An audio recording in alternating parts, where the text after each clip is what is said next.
How to put my Instagram link on Snapchat. Hello everyone. In this video, I will show you how to put my Instagram link on Snapchat. First, launch the Instagram app on your phone and go to the profile icon in the bottom right corner. Here, you will see the Share Profile button.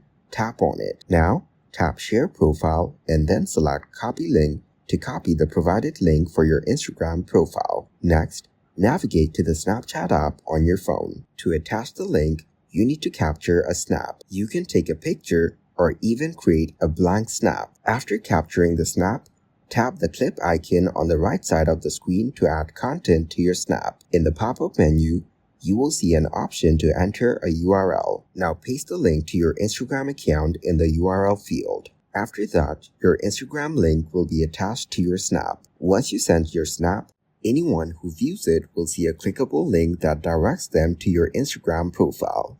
Thank you guys for watching this video. Hope you got some value. Make sure to like the video and subscribe to the channel to get notified of new videos. See you in the next one.